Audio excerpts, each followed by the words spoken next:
Greetings you, Captain Machine here, back for another vlog, and this is going to be Thursday the 15th of August, and welcome to my world.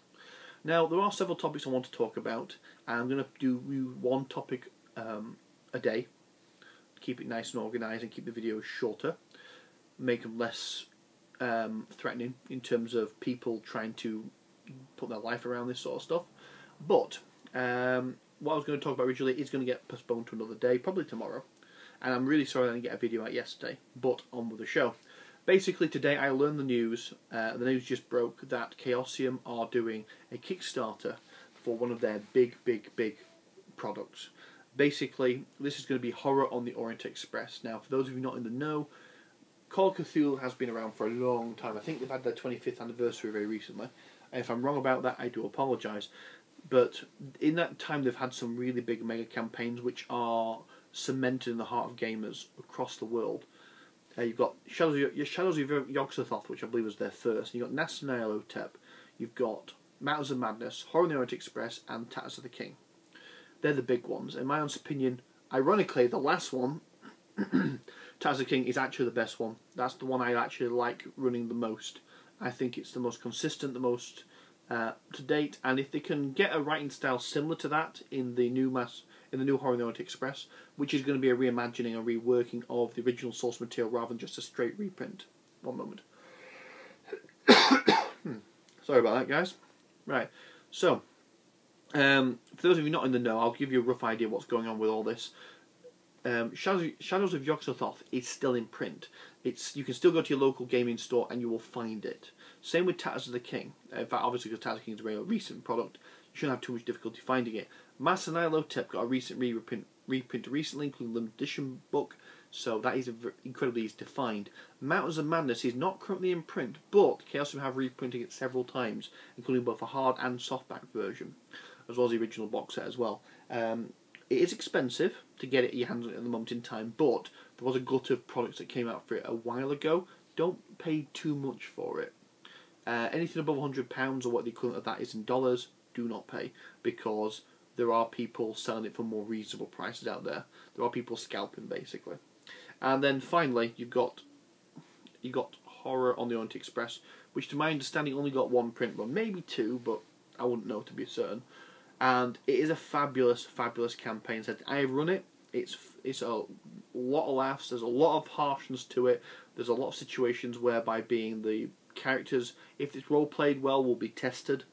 It's a lot of fun to play, a lot of fun to run, and while I do have some gripes about its writing style, it is an old product. It's an old golden era product, and it suffers from the gaps which you would expect from that period of time, where assumptions are made about playing styles or gaps are deliberately left behind so GMs can fill them out themselves. For example, major NPCs, and I don't say major NPCs, but plot critical NPCs, sometimes aren't named. They're just referred to as the woman or the old woman. And sometimes you will get, and a lot of the times, major NPCs or plot critical NPCs have pictures. Sometimes they don't. There's a few that don't, which is weird because sometimes there are pictures for things which aren't relevant to the plot. Like, there's a picture of an angry mob, because there is a possibility, depending on how you play in Italy, you'll encounter an angry mob. So it's up and down with that. It's not consistent, and it's going to get reimagined and redesigned more in line with the European releases of the box set. So that's something to look forward to.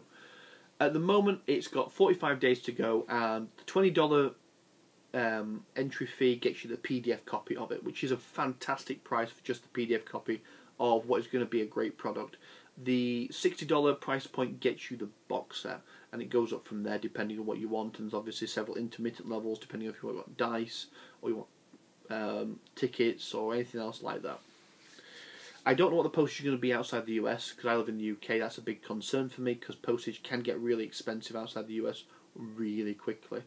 Hopefully Chaosium will do something good, whether being they'll put it on the slow boat like they normally do.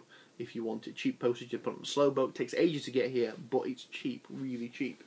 So there is that. I really am looking forward to this, although the expected delivery time is going to be August 2013, so I'm not going to get too worked up about it in terms of, oh, I must have it now. because odds are the actual funding itself is going to pay for the art assets to be created. It's going to pay for the writer to write it, or writers to write it. Probably going to go at least 2 writers. Obviously, it's going to go towards production costs as well, and samples and all the rest of it, and basically keeping Chaosium afloat as well. Chaosium is not a fantastically big company, and it is a huge surprise it's taken this long to start using Kickstarter, because Kickstarter is perfect for those smaller publishing companies out there. I highly suspect the next Delta Green book, if you ever get one, is going to have Kickstarter attached to it. It's already been announced that the Apocalypse 20th anniversary book is going to be a Kickstarter project, and goes from there basically. I've got other things to say. I do apologise. It's something to really look forward to. It's something that I want to get my hands on. I want a physical copy. I don't think a PDF would keep me happy in this particular scenario. I want something that's going to look amazing, because I think they're going to style it very heavily towards how the Europeans have it, in terms of the French editions or the German editions or the Italian editions, which look amazing. So thank you for your time, guys, and welcome to my world.